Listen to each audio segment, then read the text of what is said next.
Sometimes these toxic relationships, they happen at work. And whether you're an entrepreneur or whether you're working in the corporate setting, you are going to meet some of these hijackals, these relentlessly difficult, toxic people, and they're going to affect you. They're going to affect whether you want to go to work, but they may have a longer lasting effect. They may affect how you feel about yourself, how you look at a new job.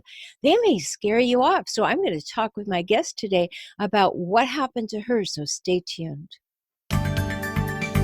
Welcome to Save Your Sanity podcast. I'm Dr. Rhoberta Shaler. Are you living with the chaos, confusion, and uncertainty that a toxic person loves to create? Is a partner, parent, ex, sibling, child, or coworker causing you to second guess yourself? That can be crazy making. I'm here to help you save your sanity. So let's get down to it and figure some things out now. Stay tuned. So welcome to Save Your Sanity. Today we're going to be talking about toxic relationships that happen in relationship to work.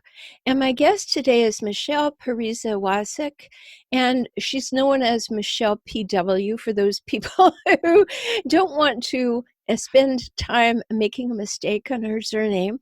So welcome to the program, Michele.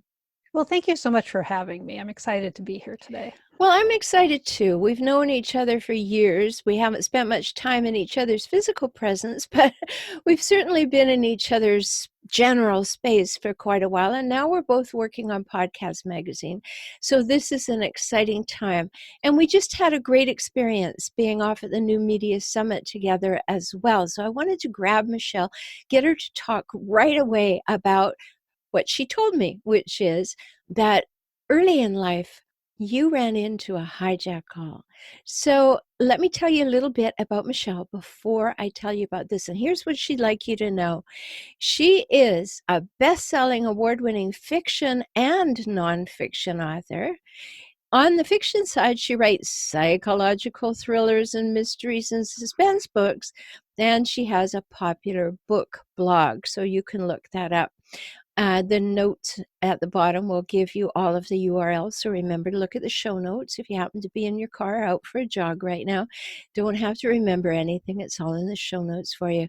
So on the nonfiction side, Michele has written 5 books in the Love-Based Business series that share how to sell more with love and build a solid, profitable business on a foundation of love. Doesn't that sound good? And in addition, she owns a copywriting and marketing company that has sold $50 million worth of products and services. So you want to go and check her out right away. That's michelepw.com. And Michele only has one L. So remember that part too. michelepw.com. So back to you, Michele. Tell us about this experience you had as a quite young woman. Yeah, and when you were saying that, I also wanted to add that I maybe should have come on and talk about the toxic relationships in my psychological thrillers. Well, we'll talk about that a little later, for sure. That's kind of the definition of toxic relationships in fiction or psychological thrillers. So basically, I just graduated from college. So I was young, 22, 21, 22, that age. And it was over the summer. Was it over the, well, it was over the summer. Actually, I don't remember if it was right before. Yeah, it was right after I graduated. It was over the summer. So it was my first basically copywriting job. And copywriting is writing promotional materials for business. So at the time, I was trying to figure out, what I wanted to do. I knew I wanted to write books, but, they don't pay you to write your first novel. So you need to do something while you're writing your first novel. So I thought I would get this job working. And this was quite a long time ago. And I remember because I got paid $8 an hour. So it was a while ago. Yeah, that was probably the first one. And it was lower than I expected. So anyways, but we went in. And the way she had it, as an entrepreneur now, looking at this, I see why things evolved the way they did, because the business model she set up made no sense. I mean, it absolutely made no sense. She was basically set up to like never make any money really, unless she had a big cash cow, which she had at the time. It was Chevron, but they were actually in the middle of kind of moving out. So so Chevron, so she, and the way and kind of explain the way she, so it wasn't set up properly from just from an entrepreneurial standpoint, which you'll understand with a minute. I mean, I don't see how you could possibly make any money that way. But the other thing is that it wasn't set up for to best serve creatives and writers. And so to explain what's going on here, why I'm doing this, so we had about, it was about anywhere like anywhere from 2 to 4 writers, including her, in this that worked. So there was around 4, 5 writers, including her, and there were varying degrees of editors and stuff like that. And we, some were full-time, some were kind of a cross of, she called me a freelancer, by the way, too, which I wasn't. They found out later that tax ways it didn't work, because I mean, I was working about 90 hours a week and I had to be there. And so I mean, there's no way that was a freelance for at $8 an hour. So we had that too. But everybody had to, you got a project and you wrote the project, and then you had to send it around to every single other person in there and have them review it and make edits and send it back to you. And then you had to like put your ego aside and then make everybody's edits and then send it around again. So as you can imagine, this, on the surface, that seems good, because it's like, oh, okay, this work is going through a number of eyes and it's getting checked out, and we're giving the client the very best work. But in practice, think about how this is. So first off, everybody has egos, and there was no editors. We were all writers. And there is no, even though you as the person were kind of in charge, you weren't really in charge, because you had to, you couldn't just blanket say, I'm not going to make your changes.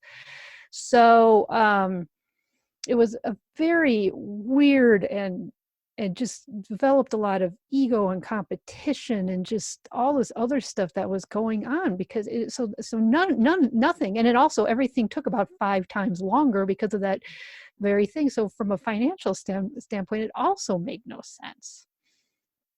So I mean, I only managed there 2 months. This was one of those jobs that Friday you would cry because you had to go back to work on Monday. So Well, we never want to be in those positions. So an untenable system. I get that this was not a usable system. I love the point that there were no editors. Everybody is a writer. I can do it better. I can do it with my spin. My voice is a little better than your voice. Let me do that. So this could be the process that never ends. It is, and that's exactly what it turned into. It was like only when the client was like, I needed it, that you finally just had to wrap something up and send it to them, because I mean, it really was never complete.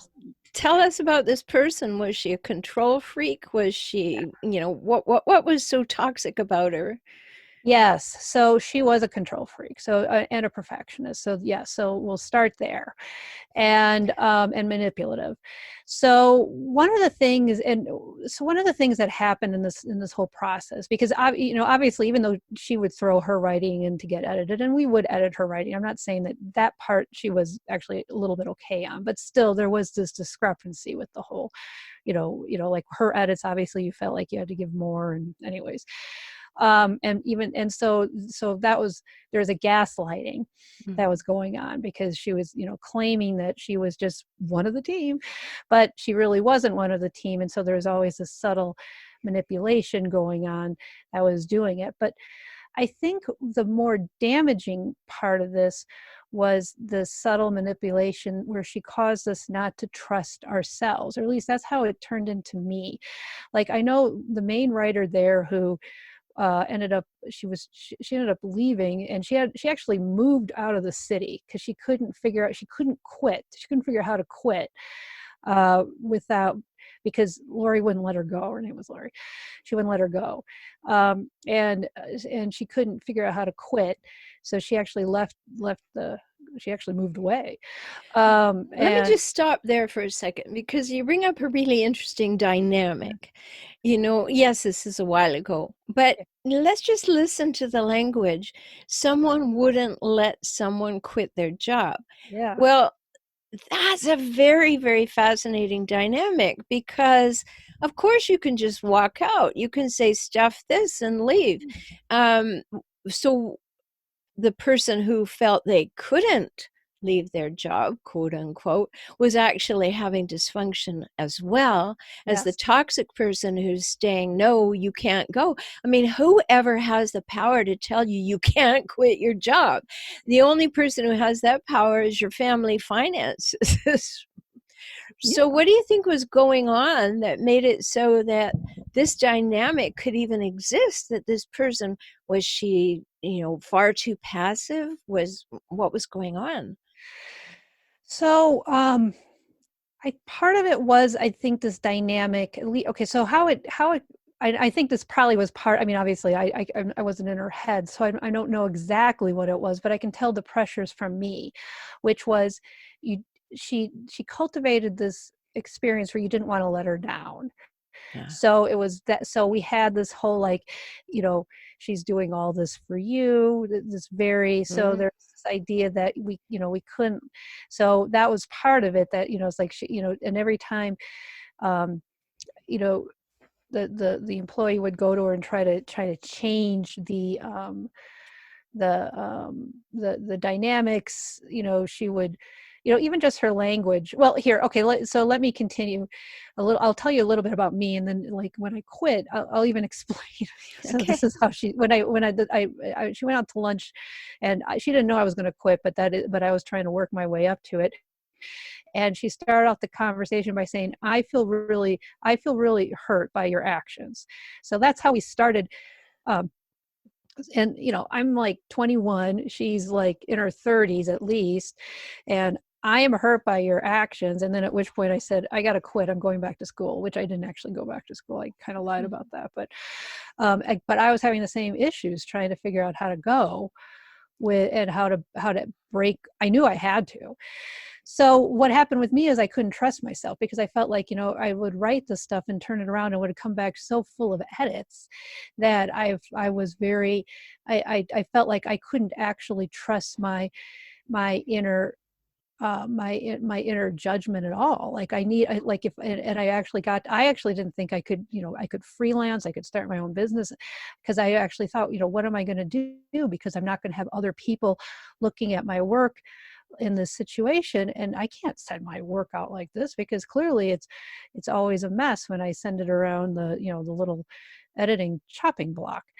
So what finally started to shift for me is, I still remember this. I had a good friend who worked for one of the companies, and and he, and she was gone. She was actually at an event, and I was actually the only. I was, and then this was after the employee finally left, and then there was one other person who had barely started, and me. So I was the kind of senior person, even though, and so I was working. I worked on this project, and then the client knew me and called me, and I said, okay, I'll get it to you as soon as I can. And then I called her. I called, and I said, I think we had cell phones. We barely had. Yeah, we did. We had those big bag phones. And she was, of course, jumping out, and we didn't have text, so she was jumping out. It was like a big pain. Anyway, so I think I had to fax it to her. It was a huge. So I did fax it to her, or whatever, however we were doing it back then. And she made some changes, and she told me on the phone I made the changes, and she said it was fine.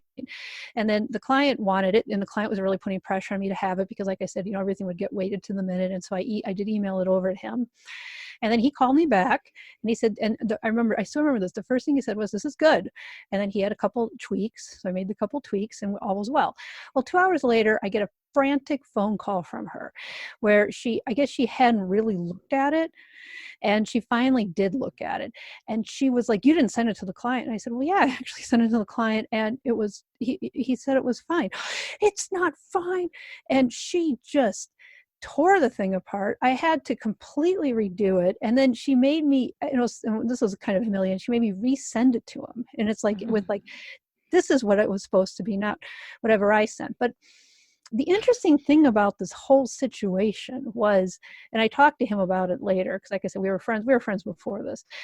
And it actually gave me a lot of trust in myself, because the thing is that, I sent it to her. I thought it was fine. She had very little changes initially. That was part of the problem. So, and I was surprised at how few changes she had.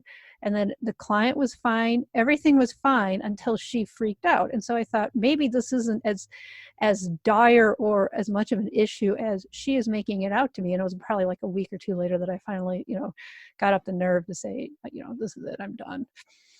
Well, this is a story that maybe you're listening to and hearing, wow, that's happened to me.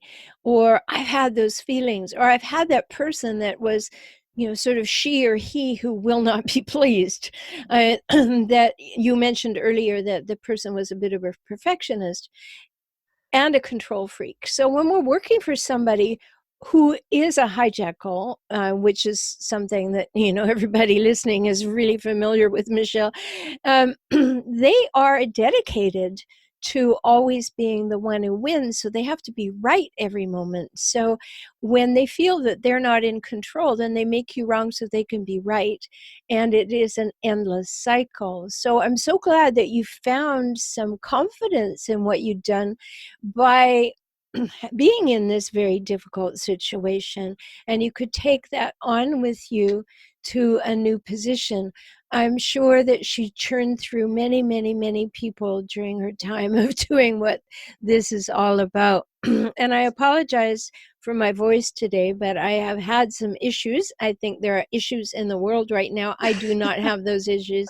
I have simply been losing my voice. So if it doesn't sound like me today, it is. Okay. So writing is a really interesting thing. You've written all these books. I've written 16 books. Sometimes you can get stopped in your tracks, just totally turned off, turned around, second guessing yourself, questioning your material, questioning your ideas, questioning your ability. And then you have somebody. Now, whether it's writing or not, it could be in anything, so everybody can relate to this, but you have somebody who starts telling you, you're not good enough, you don't do it right, how dare you do it on your own, you need me, if you don't do it my way, I am going to shame or blame you.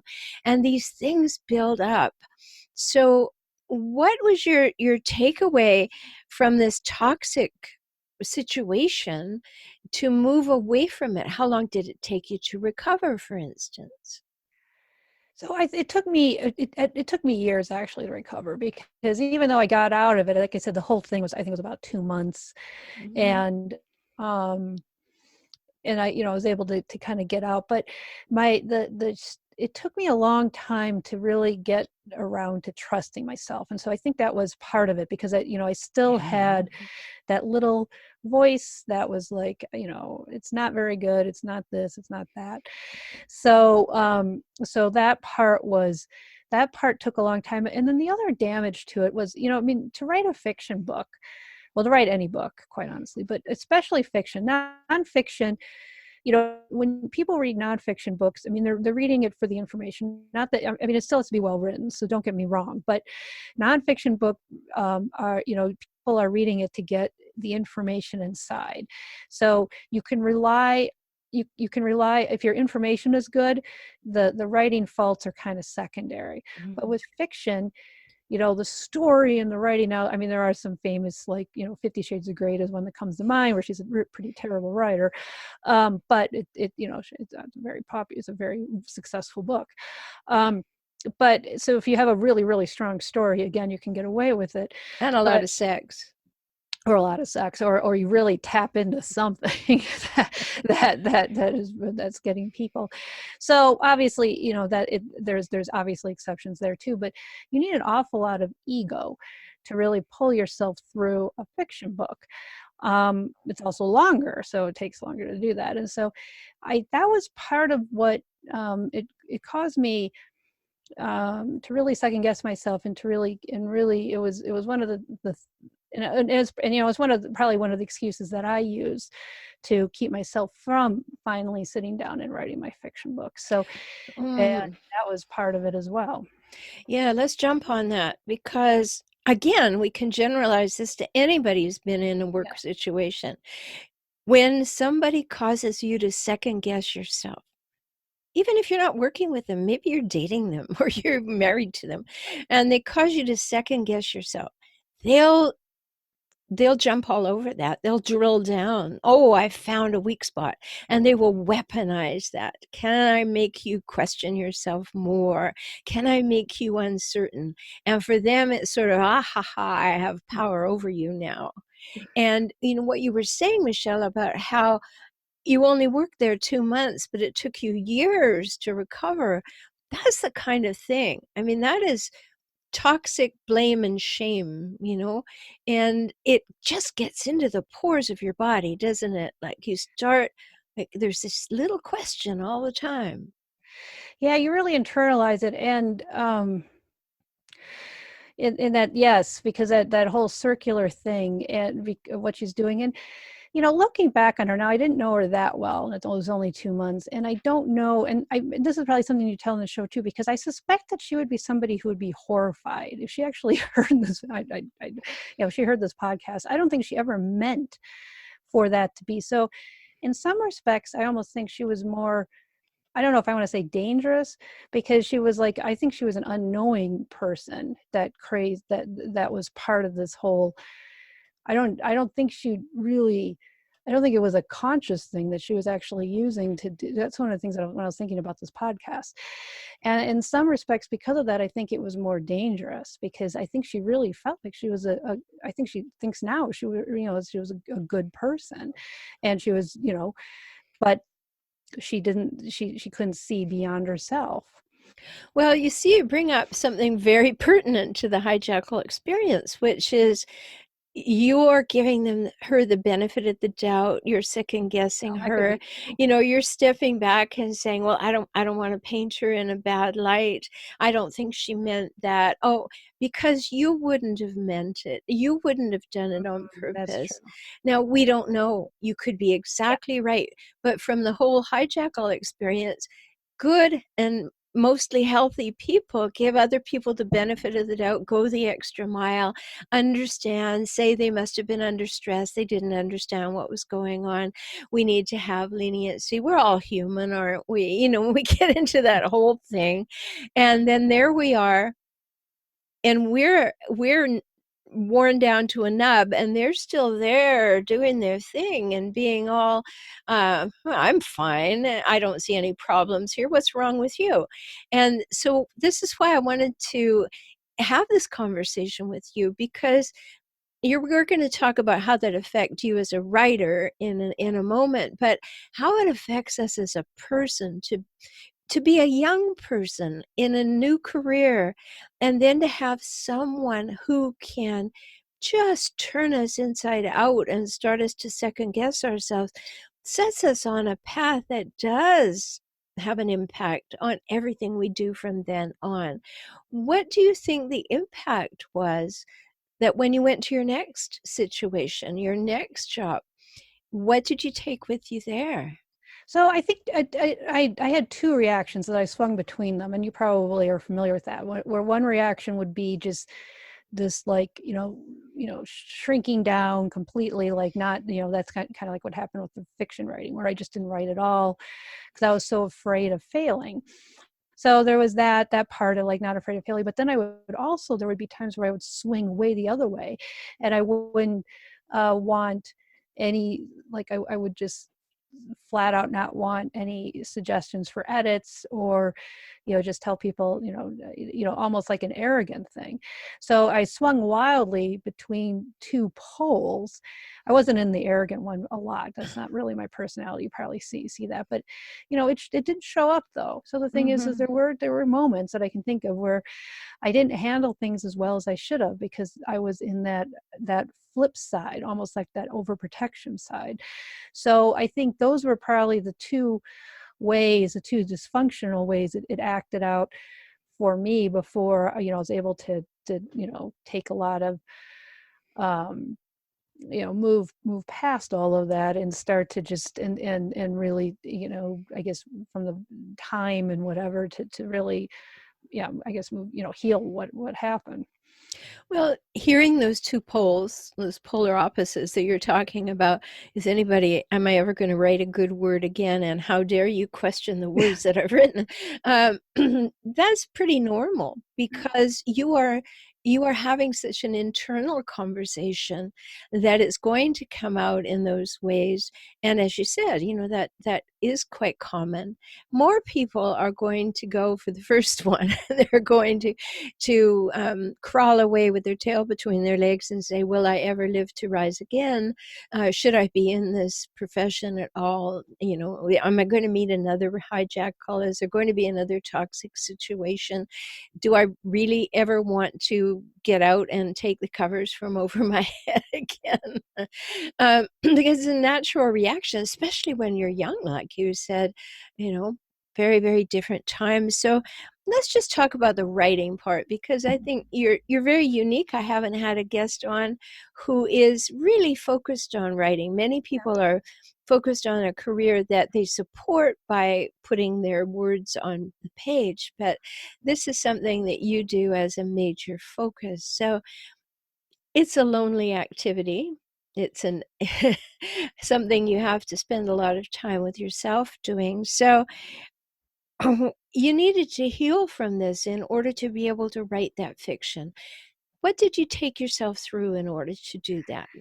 So so I do want to address what you said about the flip side, the arrogance side. And I think for me, because you're right, if this didn't happen in a writing situation, I probably would have just walked away and not flipped over. But I taught myself to read when I was 3 years old.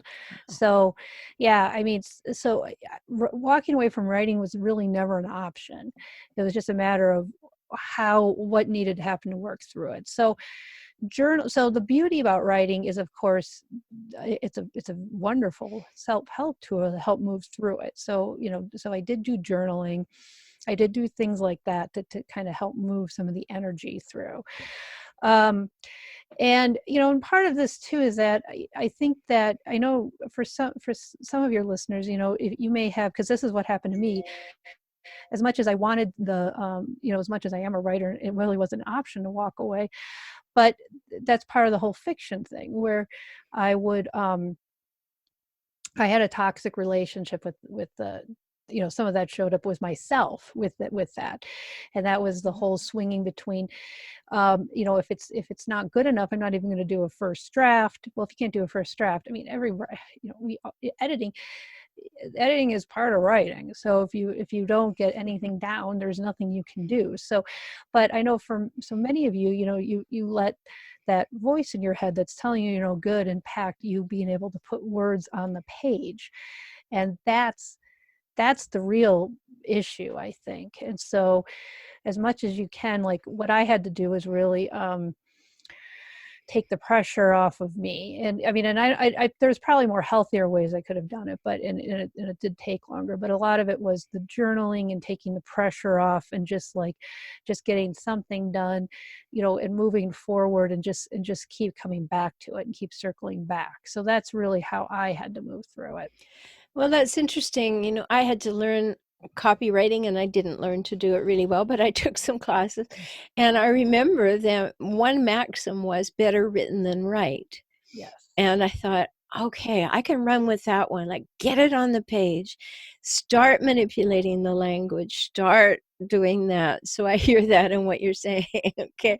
All right. I will be brave and put black on that white page. Yeah, even if it's just like, I don't know what to write. I mean, I've gotten to the point now where you just start typing, because even if you just write, I don't know what to write, over and over and over again, I guarantee you somewhere in that typing, something else will start to emerge. But you just got to start the momentum somewhere. Mm-hmm. And sometimes what I find is that I let my mind go fuzzy. Like Yeah. I will just sit and go, all right, take me where you will, and I just let my mind go Yeah. all fuzzy, and I just like when you're going to sleep, you just defocus your mind. And then, all of a sudden there's a thread or a story or a piece or something that pops in, and okay, now we have somewhere to go. I do that because I do so many videos and I write so many articles and of course podcasts. So I will just let my mind work on something, and then I'll come running in here and I'll write down 10 words, and then I'll go off and do the dishes and over there. And the mind will Yeah. work for you if you don't sit there going, I've got to write, I've got to write, I've got to write. So I understand what you're saying, and there are those times when you don't have anything to write about particularly, but you want to write, and maybe you have a deadline, or maybe you have a topic but you don't know where to start. And I think you were referring to first drafts. Sometimes when I write a first draft, I wrote chapter 8 before I wrote chapter 1. Yes, that's the other thing too. You don't have to write it in order. You can start in the middle. In fact, the person who wrote the Twilight book, that's exactly how she wrote the first Twilight book. She started in the middle of the book and wrote to the end, and then she started from the beginning and wrote to the middle, kind of knit the two together. So there is no saying that you have to start at the beginning or you can start at the end. I think that was what Nicholas Sparks did. I think his first book, he wanted to make sure he could write a good end before he wrote the book, so he wrote the end first. So because he knew that if you have a good end, people will, if you start a book, well, your introduction is what's going to get people to buy it. The way you end it is going to get people to buy the next book. So so that's something so you can really, there's just a lot of ways to go about it. And I think the biggest thing though is to really just, at least is like to honor where you're at, because I mean it's not, like we start off, it's not easy anyways to write. And so when you're facing that, when you have that that inner critic that's just you know bickering at you and yelling at you and calling you names, it can be really, really hard to move through that and actually write. So whatever you can do to silence the critic, even just start writing down what the critic is saying, just anything that you can start to move, to do that. um, One of the things that I saw was, one of the things that I learned is that if you do anything for 12 minutes, you'll keep doing it. So yeah, that's why a lot of times, setting a timer for 15 minutes is really good. And then say, if you're done, you're done. Because like if you're and this includes exercising too, but there's something that happens between minute 10 and minute 12 where your brain will kick in, and a lot of times you'll keep going and you'll blow past the 15 minutes, but you have to pass that 12 minutes, because between 0 and 12 minutes, your brain is saying, I don't want to do this. I'm tired. I don't want to exercise. I don't want to write. I don't want to do this. So, but if you push past that and get past that, then the momentum will take over and the flow will take over. And you're like, yeah, I can keep going.